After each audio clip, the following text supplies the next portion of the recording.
paz do Senhor, meus irmãos. Nós estamos aqui mais uma oportunidade para tratarmos a respeito dos dons espirituais. Nós temos estudado nesses dias sobre estes dons e hoje nós vamos falar de dois dons que se complementam, que são importantes para a nossa edificação, a edificação da Igreja de Cristo, que são os dons de variedade de língua e interpretação de línguas. Esses últimos dois dons que nós estudaremos, eles completam o quadro de dons de elocução.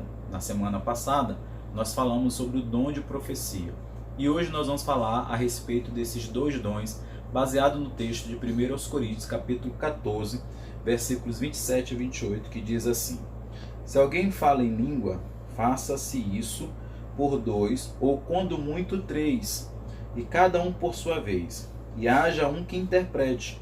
Mas se não houver intérprete, esteja calado na igreja e fale consigo mesmo e com Deus. Esse texto que Paulo escreveu aos Coríntios é um texto clássico e importantíssimo para nós compreendermos esses dois dons, porque Paulo estava ensinando aquela igreja de como eles deveriam se comportar no uso destes dons espirituais. Mas antes de nós falarmos especificamente desses dois dons, nós precisamos lembrar aos irmãos aquilo que já temos aprendido a respeito do falar em línguas como evidência inicial do batismo com o Espírito Santo. Nós acreditamos, segundo textos bíblicos em Atos dos Apóstolos, que o falar em línguas é a evidência inicial de que o crente fora batizado no Espírito Santo. Quando a gente observa esses textos de Atos 2, Atos 10, Atos 19, nós vamos observar que o que evidencia aqueles irmãos terem sido batizados no Espírito Santo foi o falar em línguas estranhas, o falar em outras línguas. Daí é importante nós fazermos essa observação para fazermos uma diferenciação do falar em línguas como evidência inicial do batismo com o Espírito Santo e do dom de variedade de línguas. Lembrando os irmãos que esses dons, eles são exclusividade da igreja. O dom de variedade de línguas e o dom de interpretação de línguas são dons que Deus reservou exclusivamente para a igreja. Por que eu digo isso? Porque você não vai ver em nenhuma passagem do Antigo Testamento alguém falando em línguas ou interpretando línguas. Portanto, irmãos, precisamos agora observar a respeito do dom de variedade de línguas. E aí a gente precisa fazer agora uma diferenciação, que nós colocamos aqui dois termos para que a gente possa compreender melhor o que se fala a respeito dos dons de variedade de línguas. Existem as línguas que nós chamamos de línguas estranhas devocionais, ou seja, aquelas que não são interpretáveis. Esta língua, ela é a marca registrada de todo crente batizado no Espírito Santo, todo aquele que é batizado no Espírito Santo, que ele evidencia esse batismo no falar em língua. Esta língua que ele fala, a gente pode denominá-la de língua estranha devocional, porque serve para a sua própria edificação.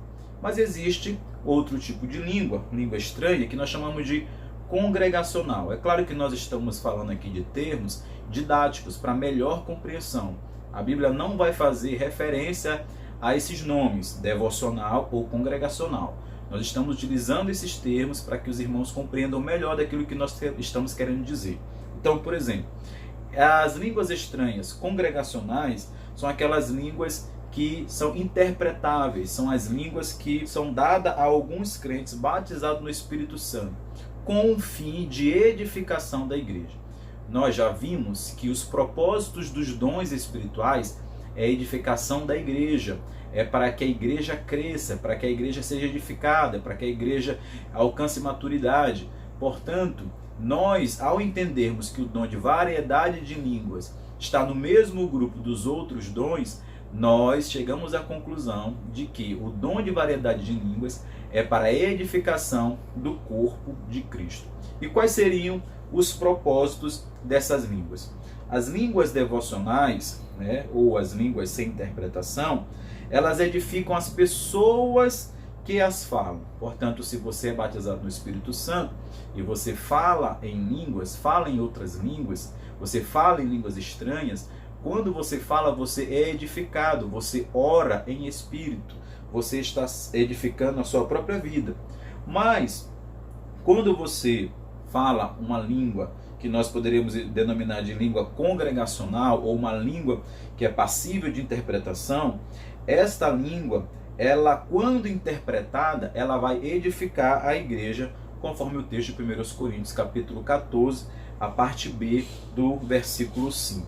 E aí, queridos, a gente colocou esse quadro aí para que os irmãos compreendam melhor, e nós colocamos assim: línguas sem interpretação e línguas com interpretação. As línguas sem interpretação, o homem fala a Deus. A língua com interpretação, Deus fala aos homens. As línguas sem interpretação, ninguém entende.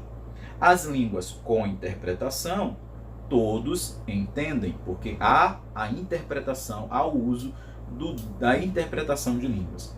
A língua sem interpretação, ela serve para edificação pessoal, e as línguas com interpretação para edificação coletiva.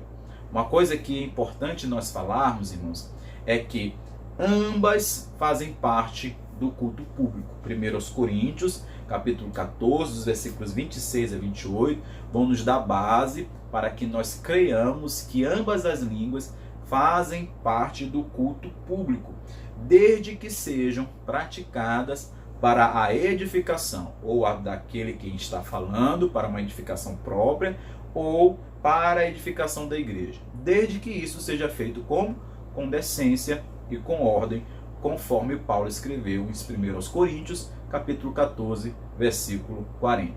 Nós sabemos que muitos têm abandonado a busca por estes dons. Assim como nós falamos a respeito do dom de profecia, tem muita gente abandonando a busca destes dons porque há um mau uso de muitos membros, de muitos crentes a partir destes dons. Há muitas meninices, há muitas pessoas que têm feito um uso não para a edificação de outra pessoa, ou da igreja, ou si própria, e isso tem causado estranheza, isso tem causado problemas, isso tem trazido dificuldades. Porém, nós precisamos entender, irmãos, que apesar dessas meninices, apesar dessas falhas, desses erros, nós não podemos desprezar os dons que Deus nos deu. Nós temos que ter cuidado e nós temos que zelar por esses dons, porque Deus deu à igreja. Portanto, queridos irmãos, nós devemos buscar o uso destes dons, devemos buscar a evidência destes dons no meio da igreja. E eu quero concluir a minha fala de hoje dizendo algo importante para os irmãos. Primeiro, lá em 1 Coríntios, capítulo 14, versículo 5, a parte A do versículo diz assim: eu quero que todos vós faleis línguas estranhas. É o conselho de Paulo para aquela igreja. Em nenhum momento você vai ver Paulo proibindo os irmãos de falarem línguas. Você não vai ver em nenhum momento a Bíblia dizendo que não se deve buscar. Não. O que nós vamos observar é Paulo dizendo: eu quero que todos vós faleis línguas estranhas. Um outro ponto importante que eu queria deixar para os irmãos é que diz o seguinte, lá em 1 Coríntios capítulo 14, versículo 39. Não proibais falar em línguas. Nós não temos o direito de proibir ninguém de falar em línguas. É um conselho importante para nós. Precisamos fazer com decência e ordem, mas não proibir ninguém de fazer isso, porque isso serve para edificação, ou pessoal de quem fala, ou se houver interpretação, para aqueles que estão ouvindo.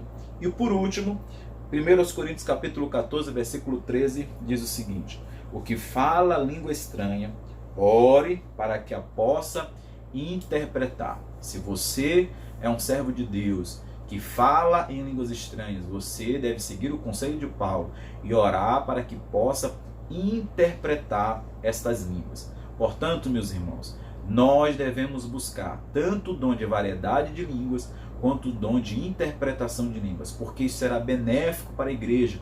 A igreja se beneficiará do uso desses dons.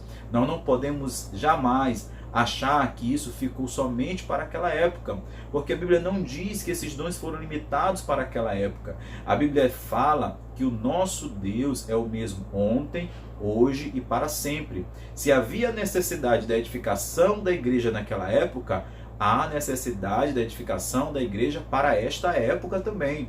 Há muitos que dizem, não, aquilo foi só para aquele momento, no momento da igreja primitiva, na igreja do primeiro século, porque havia uma necessidade da expansão do evangelho. Hoje também há. Há uma necessidade da expansão do evangelho, há uma necessidade da edificação da igreja. É por isso que nós devemos buscar. E eu quero incentivar você, meu irmão, minha irmã, a buscar esses dons. Todos esses dons que nós temos aprendido nesses dias estão disponíveis para cada um de nós. Estão disponíveis para a igreja do Senhor. Portanto, querido, busque o dom de Deus. Busque aquilo que o Senhor tem lhe dado. Que o Senhor lhe dê graça, que o Senhor lhe abençoe, que o Senhor possa estar trazendo sobre a sua vida a edificação necessária, o ânimo necessário para que você busque esses dons para a edificação da sua vida e da vida dos seus irmãos. Amém? Que Deus o abençoe, em nome de Jesus.